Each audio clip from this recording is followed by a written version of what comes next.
Hello, everyone. I'm Tanya Rivero, joining you from my home studio. Thank you for being with us. President Trump says May's jobs report, which showed lower than expected unemployment, is the first step in the country's comeback from the coronavirus crisis. The president signed an extension of the Paycheck Protection Program Friday. During the ceremony, he said the jobs report was, quote, the greatest thing that can happen for race relations. He also appeared to suggest George Floyd, whose killing by Minneapolis police officers sparked nationwide protests, would be celebrating the announcement. Hopefully George is looking down right now and saying there's a great thing that's happening for our country. There's a great day for him. It's a great day for everybody. This is a great day for everybody. This is a great, great day in terms of equality. It's really what our Constitution requires, and it's what our country is all about. Both the White House and Trump campaign quickly attempted to clarify those comments. They insisted the president was speaking about the fight for equal justice, but it drew sharp criticism from his likely opponent this fall, Joe Biden. George Floyd's last words, "I can't breathe. I can't breathe," have echoed all across this nation and, quite frankly, around the world. For the president to try to put any other words in the mouths of George Floyd, I frankly think is despicable. I was disturbed, however, to see the president crowing this morning, basically hanging a mission accomplished banner out there, when there's so much more work to be done. So many Americans are still hurting. And Major Garrett, Joseph Pinion, and Joel Payne join me now. Major is CBS News chief Washington correspondent. Joseph is a Republican strategist and founder of Pinion Enterprises.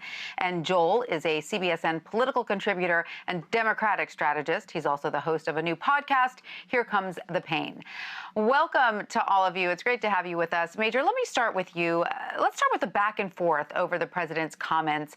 Does the White House appear to be doing some damage control? Well, certainly. The White House knows that the last thing the country wanted to hear, needed to hear, and still this moment of reconciling to the ugly truth of George Floyd's killing and everything it suggests about policing in this country and long ignored issues related to policing in this country. The last thing the nation, most of the nation, maybe some Trump supporters still thought it was a good idea, wants to hear from the president is, oh, this slain innocent person who was not resisting arrest, killed at the hands of Minneapolis police, having a knee on his neck for more than 8 minutes, he's looking down and smiling on all this because we had a good jobs report, and the president considers that a nice counter-narrative politically to an otherwise miserable week for his administration and for his political future. So, of course, the campaign and the White House backtracked and said, oh, no, it's all about equal justice. But in the president's own words, asked a question as he was leaving, what about these other issues? The president said the economy solves all of that.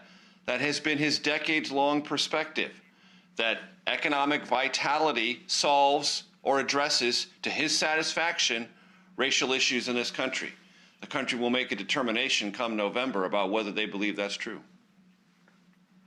And so, Joseph, you're a Republican strategist. If you were advising the president, would you encourage him to stay the course with his current approach to addressing George Floyd's death as well as the protests? Absolutely not. I think we've always known that a presidency is judged by how the man meets the moment. And I think that President Trump is missing his LBJ moment with some of the behaviors that he has exhibited over the past week. When you look at the fact that, again, George Floyd's last words were, "I can't breathe," and they were similarly the last words of our brother, dear brother Garner, "I can't breathe." But there are Black Americans all over this country who can't breathe. George Floyd's daughter won't be able to breathe every time that someone has a father-daughter dance. My mother somehow can't breathe when I call her at night while I'm walking my dog. And that's the experience for many Americans who simply do not feel as if they've gotten the full warm embrace of an America that is always preaching about liberty. So I think I would advise the president, he can either be part of the solution or he can contribute to the problem. but also advise America that we cannot lay our burdens down at the feet of President Trump, because this issue predates him, and if we don't deal with it with the fervent needs of the present, the fierce necessity of the now, then we're going to keep dealing with this over and over again, and many Americans are simply tired of it. And though, do you think that Joseph, as a Republican strategist, is the party as a whole receptive to this need for change? Look, I think this has been an eye-opening moment for many Americans. I think, again, Rosa Parks was not the first person who simply was tired and did not want to get up. But she was simply the first person who had the profile that a broader spectrum of Americans would be receptive to her pleas. And I think similarly to what happened with George Floyd, I think that as much as Black people have said over and over again that this is our reality, that there were people who simply could not believe that it would be possible to watch someone who goes out every day in the name of our inviolable Constitution to serve and protect, that someone can lose their life to their hands with a knee on their neck for 9 callous minutes with a smirk on their face. So I think that there are many Republicans, many conservatives, people of all walks of life who see this moment and say, my goodness, maybe it is time for me to open my eyes to perspective I was never quite receptive to previously.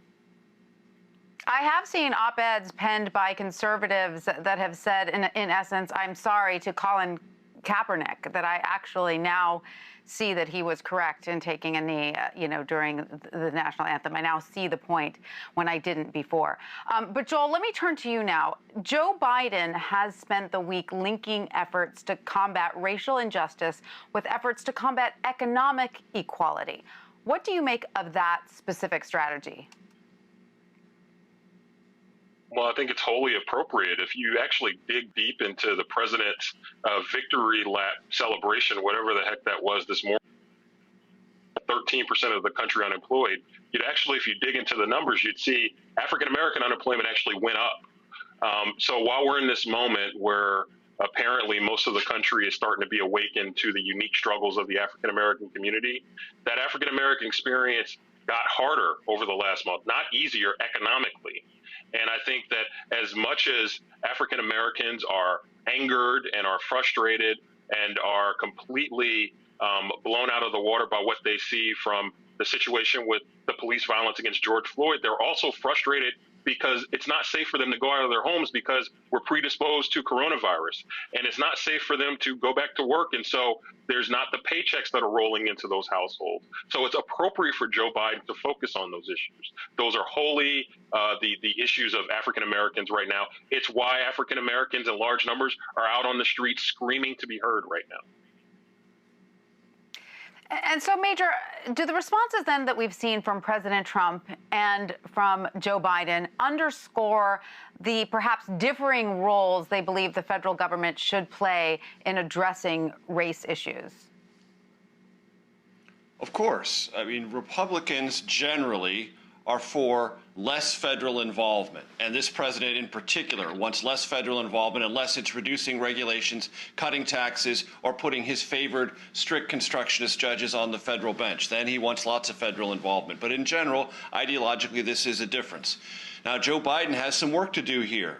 Anyone in the African American community that looks at his career knows that he's created some compensatory language, and he has to talk about the crime bill that he drafted in 1994 that many in the African-American community and other communities looking at criminal justice reform say wittingly or unwittingly created a climate and an atmosphere and a reality of large or mass incarceration.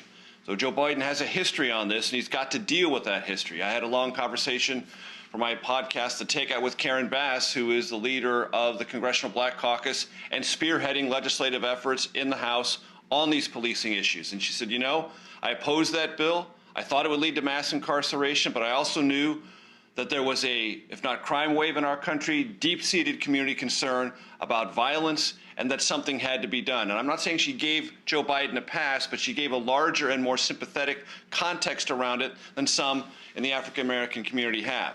But yes, this illustrates a difference in approach, and that difference in approach is going to carry through this campaign. And one thing I would observe about this moment that I think might be different, not only in terms of the size of the protests we're seeing, the longevity of them, and the diversity of the crowds. My experience with the generation of Americans who are 18 to 30, particularly 18 to 25, is that they don't always default to it's the economy, stupid. That as long as the economy is fine, everything is fine.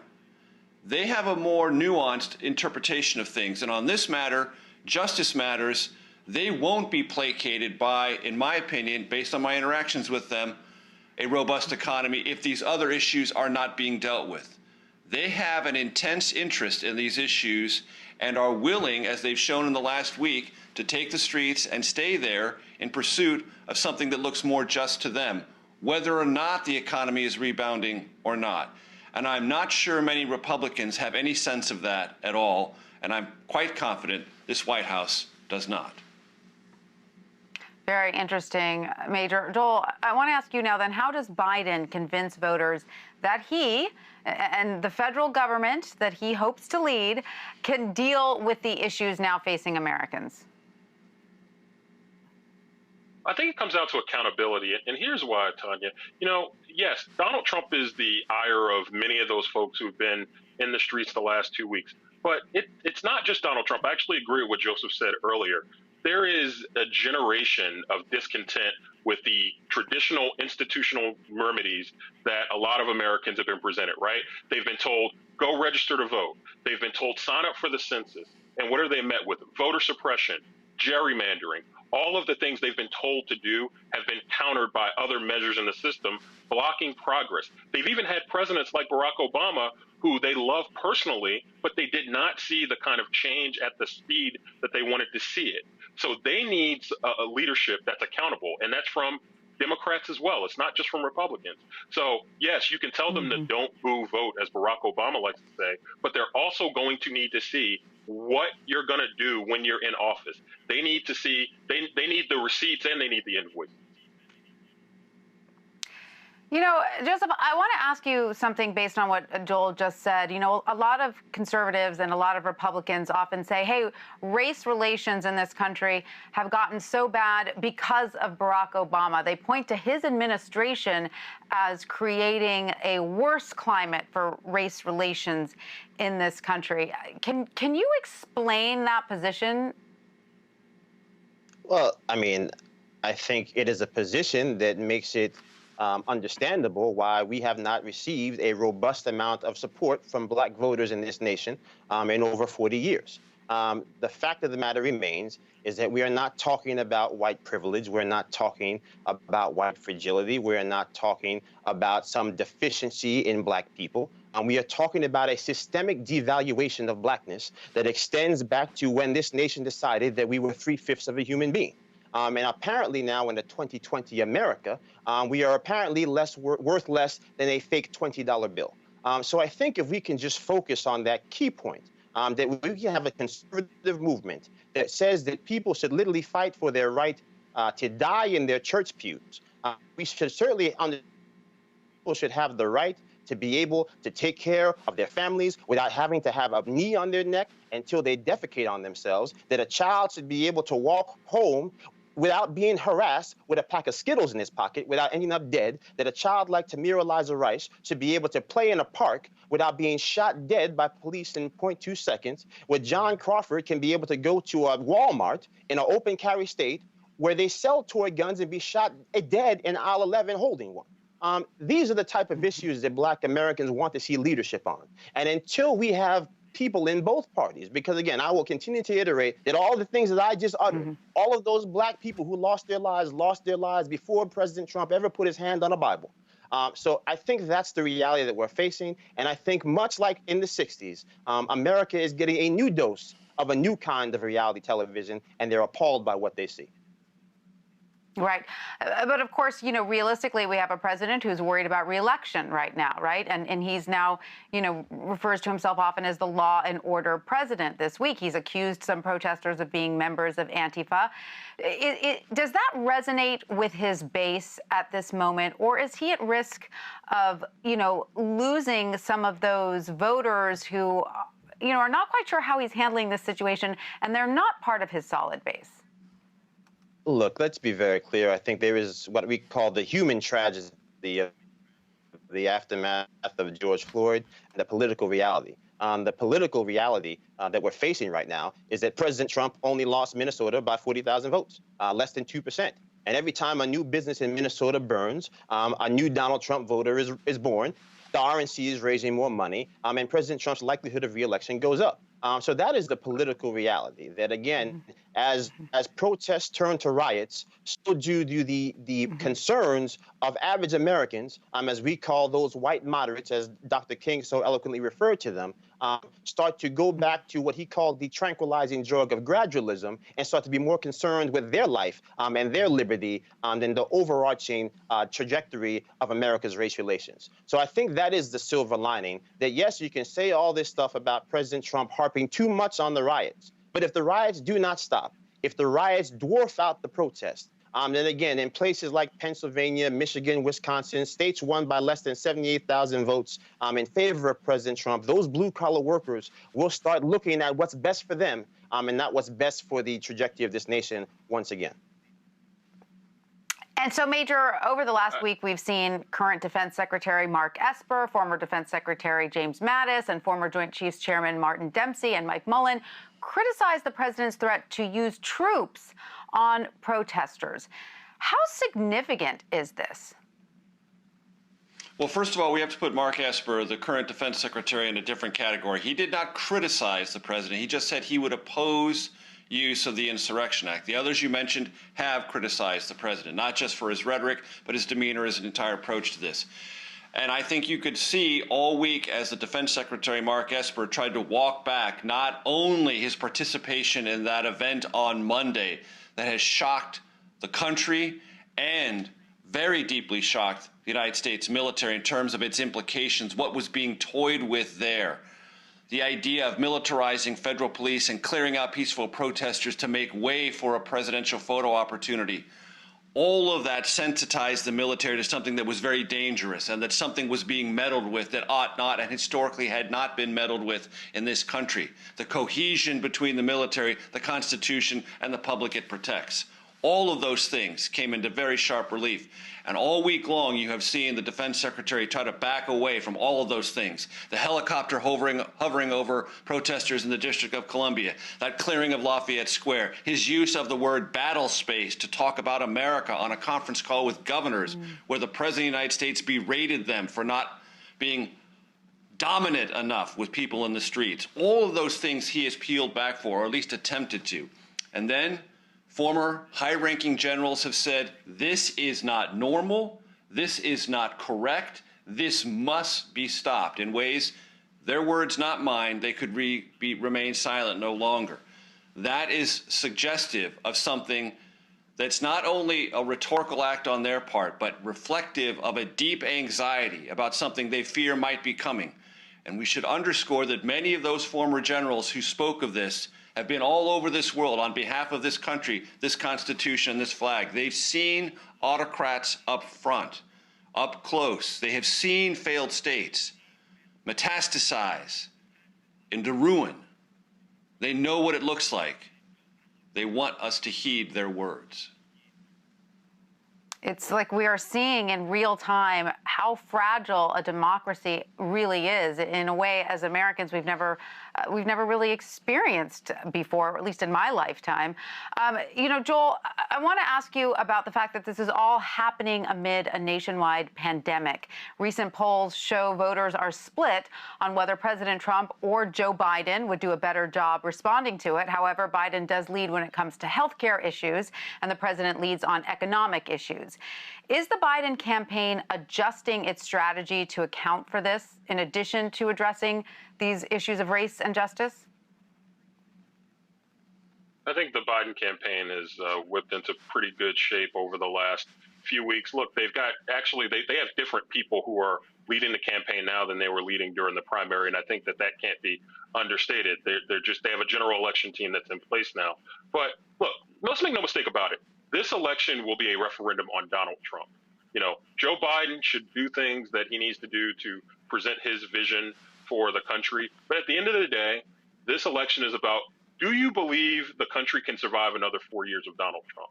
And I actually think, unlike most challengers who would not be excited about that kind of contrast, I think Joe Biden feels pretty good about voters going into the booth with that in mind. Was this country better served by having Donald Trump oversee the response to coronavirus? Was this country better served by having Donald Trump oversee the response to a racial explosion of emotions and energy over the last 2 weeks? Who would be better to do that? I think Joe Biden wins that contrast every single time. Joseph, I want to ask you about polls that are showing that some of the president's support among evangelicals and the nation's Catholics, who are among his, most solid supporters, some of that support is slipping. There is some evidence that it could be because of the most recent sort of ill-advised, one would say, photo op with the Bible in front of St. James Church. Should he be concerned about this? And do you think that this is just a temporary slide that will come back? Look, I think, we can go back to the polling that was done coming out of the tragedy in El Paso. I think that when you have events like this, they typically, either the president is judged for his response and he is either rewarded or punished when it comes to his approval ratings. So I think right now President Trump is learning, and possibly the only way that he ever does learn, that perhaps there needs to be a new strategy in how we respond to these issues. I think having said that, when you look at, the trajectory of this election will not be decided by polls that we take in June. It will be decided when people go to the polls in November and say, if you're one of those 7 million people who didn't have a job when President Trump took office, have you gotten your job back? If you're one of those people who have higher wages now under the Trump administration than you did under Obama, where we saw wages decline for women, African Americans, as well as young people, do you think you're still doing better off now? Are grandma and grandpa still alive? Those are the kind of core existential questions that we will be deciding. And I think on many levels, as unfortunate as it may be, never in the history of this nation have we gone to the polls in search of a racial remedy. People go to the polls to figure out how they can improve their lives, how they can simply survive. And I think that what the problem that Democrats face is that they have not provided a concrete reason to go to the polls and vote for them when it pertains to people being able to get from one day to the next. Joe, I'm sorry. I completely disagree with that. I completely disagree. Well, go ahead, Joel. You got the floor for a little bit. Go ahead. Yeah, I completely disagree with that from a number of reasons. One, I worked on Hillary Clinton's campaign in 2016, and we took a lot of guff from people for pointing out in very pointed terms what Donald Trump's presidency would mean for America in terms of race relations. She laid out very clear cases for what Donald Trump would do in terms of dividing this country. Now, people made a choice, and Donald Trump won by negative 3.5 million votes. Great. But if you want to say that Democrats have not given the country a choice on race relations, I completely disagree with that. And in terms of economics, it could not be more clear who stands on what side. Democrats consistently have put forward solutions that have been people-focused, that have been focused on giving direct money to those who've been impacted by the coronavirus pandemic. The president and Republicans have decided they want to give money to businesses. In fact, that victory lap celebration they did this morning was really just an excuse not to pass the fourth stimulus for working American people. They were excited that they could give more money to businesses and less money to people. So I think Democrats and Republicans have been very clear about what solutions they've laid out for American folks. Well, look, I don't think that Joel Democrats and Joseph, that's why we love having you on, because you have both, you lay out both sides of the argument. But I want to turn to Major quickly before we let you all go, because Major, you spoke with California Congresswoman and chair of the Congressional Black Caucus, Karen Bass, as you mentioned earlier, for this week's episode of The Takeout. And you two discussed police reform bills. What kind of appetite is there in Congress right now for this type of legislation? There's a sense of urgency, no question about it. And Karen Bass said the package will be unveiled early next week and that they were in the process of writing it. You can learn all the details about that at The Takeout on tonight at 9 p.m. Eastern on CBSN, and again tomorrow night at 9 p.m. on CBSN. And the question arises, what is the scope of the federal role in local policing? Well, as she said, the federal government has a lot of powers it can exercise through the purse. If you are receiving money, we can condition some of that money on necessary reforms. And that really hasn't been the way Washington has approached local policing issues historically. They've written laws, they've federalized crimes, they've increased federal penalties on crimes, but when dealing with police and police issues, the federal government has basically had a hands-off approach. And we talked about several pieces of legislation to ban a chokehold, for example. That's going to be in it. She said so. That piece of legislation was drafted and introduced for the first time in 2015, 5 years ago. Also, a national database on police officers accused of brutality, not once, but more times. That also was introduced 5 years ago, very likely to be part of the package. Inducements at the federal level for community-oriented policing, not just financing of it, but better training and more monitoring of the way that police officers are trained. Lots of different things are on the table. She said it will be a comprehensive piece of legislation. They're going to go big, not small. She also said something I think is interesting, which speaks to the question of the appetite. She said she was part of a Zoom conference call, which is what everyone is doing legislatively now, with the problem solvers caucus within the House. That's Republicans and Democrats. And she said a great number of those Republicans said they were for all these ideas and said they would vote for them. She anticipates they will vote for them. We'll see. But she's optimistic about that once this legislation comes to the floor of the House. But legislation will come. It will have many details, and most of those were discussed in the takeout. All right. Once again, we can watch it with Major Garrett at 9 p.m. Eastern tonight. Major, thank you. Joseph Pinion and Joel Payne, thanks to you all as well. Always a pleasure having you together on the show. Thank you. Thank you.